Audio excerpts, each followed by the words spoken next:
To start at a basic overview, SQL Server is a client-server database. Now, this doesn't mean it's an old technology. It means that everyone who is talking to SQL Server is behaving as a client. It's a client process talking to the server process. So what happens is the client process, whether that's a front-end client or Access or .NET or a web service, internal to SQL Server will make a request to the database. The database then processes all of the requests inside of the database engine and returns only the record set. That's what makes SQL Server a client-server database. In contrast, Access would be considered a file-based database, in that the file server is only serving up portions of the database file, and all of the work is actually taking place at every client. That presents several problems because the file is then being spread around several machines. There's a lot of network traffic. Because SQL Server is a client-server database, it solves that problem and creates several advantages. For example, reliability is increased because all of the work is happening inside of the engine and the file is not being spread across the network. The data integrity rules and constraints are all being maintained inside of one server instead of several different front-end applications. All of this improves performance, not only on the network because there is dramatically less network traffic, but because a high-performance server can be dedicated to handling the database requests. And the job is actually split between the client portion of the work and the server portion of the work. So it distributes the workload between the clients and the server. And I can't emphasize enough the network advantage.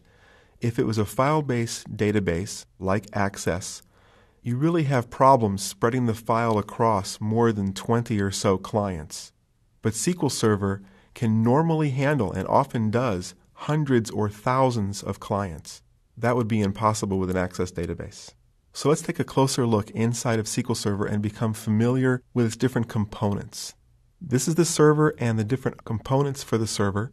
This computer represents the client, or really any client process that's communicating. Inside of the server, you'll notice at the bottom of the stack, there's a SQL OS. Now, this is new for SQL Server 2005. The Microsoft team found that Windows was not sophisticated enough at handling threads and memory for SQL Server, so they developed an entire SQL Server OS inside of SQL Server 2005 to handle its own threads and memory, so it can support its own caches and locks and buffers and have much greater control over this than just allowing Windows to control the threads and the memory. This provides several advantages for SQL because it can control all of its internal resources. This allows it to host .NET, which gives it not only the ability for us to do .NET programming inside of SQL Server, but also all the .NET is then available for SQL Server to use right inside of itself. So let's take a look at some of these components. The biggest one by far is the Relational Database Engine. This is the component that receives query requests, parses them, figures out how to optimize them and how to process them, and then does the actual work.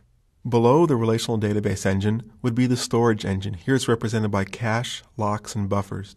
The Storage Engine is what handles all of the I/O, handles the memory, takes care of all the data cache, the data buffers, and makes sure that the data is in memory for the Relational Database Engine to work with. SQL Mail is a new component for SQL Server 2005 and actually has the ability to send and receive SMTP mail requests. This replaces the old way in SQL 2000 that we had to load up a copy of Microsoft Outlook actually on the server, which caused a huge problem for security holes, wasn't very reliable. It was a kind of feature that every DBA hated back in SQL 2000. So SQL Mail is a welcome addition. SQL Agent is actually a very powerful scheduler, which is capable of running maintenance jobs, running extract, transform, load, or ETL jobs. Almost anything you want to automate, you can automate with SQL Agent, and SQL Agent is used frequently by DBAs. There are 3 services all combined together in the package of BI. One of the strengths of SQL Server 2005 is when you buy SQL Server 2005, depending upon your edition, you receive all of these services. You don't have to buy SQL Server and then buy another package for reporting services and another package for analysis services or data warehouse type services. So the 3 services for BI, business intelligence, that comes with SQL Server 2005 are reporting services, which gives you the ability to create beautiful looking reports and distribute them over the net. It's very, very powerful. Integration services, which is used to send and receive data into and out of SQL Server. It replaces the old DTS service in SQL Server 2000. Integration services is very powerful, and it is an enterprise-level ETL type tool, or extract, transform, load type tool. Analysis services has also been greatly beefed up from SQL Server 2000 to 2005. Analysis services is used for data mining, doing three-dimensional cubes for analysis. It is the portion of the data warehouse that allows you to pull data in multiple different ways and try to find patterns inside of the data. A problem with analysis services is not a very pretty front end, so typically people will use some other kind of front end or even Excel as a front end for analysis services. Other services that are used to communicate between servers, which is useful because there are often problems that need to be solved with more than one server, include distributed queries, service broker, and replication. Distributed queries are those queries that access data in other servers besides the primary server which is doing the work. And we're going to have a lesson later on how to build distributed queries, the specific syntax for that. Another component that makes distributed queries easier is the distributed transaction coordinator, which can actually coordinate transactions so that they have beginnings and ends and they are atomic between multiple servers. Service Broker is also new for SQL Server 2005. Service Broker is a high-performance work queue, sort of a table that can keep track of work that needs to be done in an asynchronous manner. Service Broker also has the ability to pass messages from one service broker to another, so it could be configured and could be programmed to communicate between servers. And a common way of communicating between servers is simply replication. There are several types of replication: merge replication, transaction replication, as two examples. The primary thought of replication is that data that gets put on one server is replicated to another server. In addition to replication, SQL Server 2005 includes mirroring, which allows you to have a mirror of a database on another server.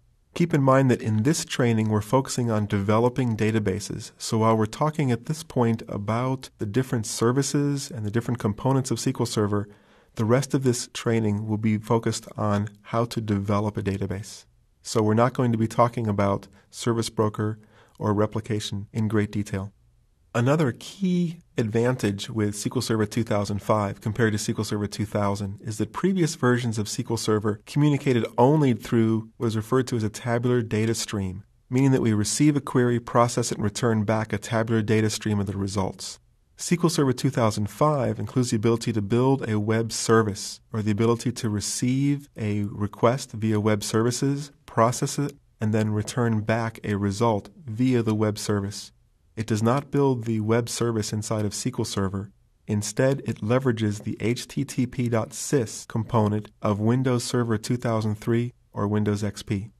Another component which is leveraged by SQL Server is full-text search.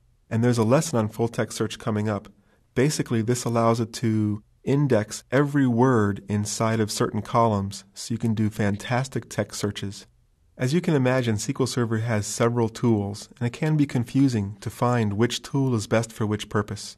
There's a lesson coming up soon on Management Studio, and right now I want to go ahead and show you how to find the surface area configuration, Configuration Manager, Profiler, Books Online, Database Engine Tuning Advisor, and the Sysmon/Perfmon tool. We're not going to take the time to explain everything about the tools, but in this overview of SQL Server, I want to show you at least where the tools are, how to find them, and what they're for.